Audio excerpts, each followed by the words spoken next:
एया new Jenit पुनेकुथिया नि न्याद अर्थात ओ the तजिक हनिको जुगदु स्थापना काल निसे यी कथया प्राविधिक व्यवहारिक शिक्षा नापनाप सोनिगया तजिलजी तक बनामी तेत सेना वया चोनागु थका विद्यालय प्रशासन ए पत्रकार सम्मेलन याना जानकारी ब्युगदु वनेकुथिया बुध थ्वे वेगो 28 गते आइतबा एया नेपाल प्रज्ञा प्रतिष्ठाने थिथि जाजो याना हनिगु थका पत्रकार सम्मेलनले जानकारी ब्युगु ख हामी यसमा झन्डै 60 जना बराबरको विद्यार्थीहरूको एउटा ठुलो अर्केस्ट्रा गर्दैछ र यो स्कुलमा सिकाइएको वाद्यवादन, स्कुलमा सिकाइएको भोइलिन, स्कुलमा सिकाइएको यो साङ्गीतिक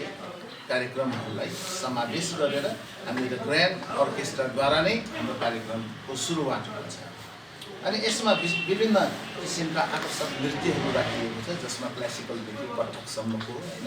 र मोडर्न र नेवारी कल्चरल यी सबै डान्सहरू हामीले समावेश गरेका छौँ। र साथसाथै अनि यसमा हामी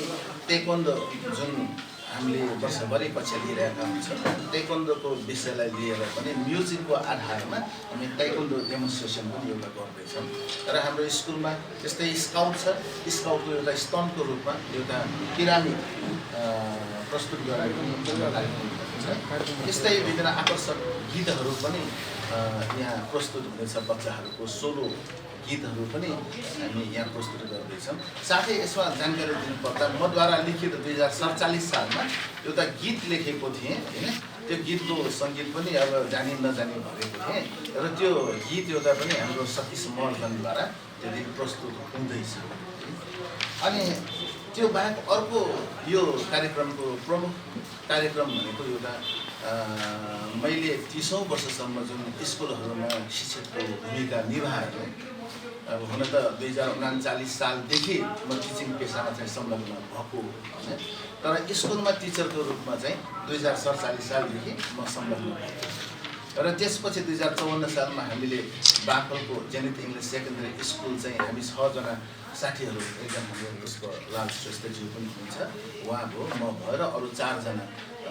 साथीहरू हुनुहुन्छ। 4 जनाद्वारा चाहिँ 54 सालमा हामीले जेनित इङ्ग्लिस सेकेन्डरी स्कुललाई चाहिँ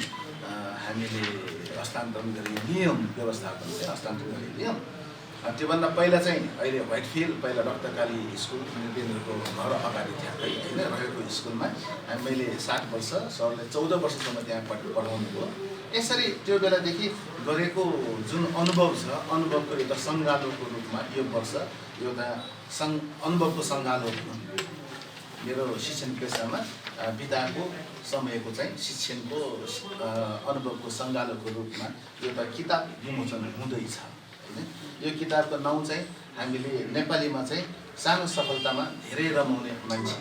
भनेर नेपालीमा टाइटल राखिएको छ भने अङ्ग्रेजीमा a blissful man in pursuit success भन्ने एउटा टाइटल राखेर यो किताब विमोचन हुँदैछ। यो 25औं वर्षको उपलक्ष्यमा पाइलाहरू, struggling life, steps of life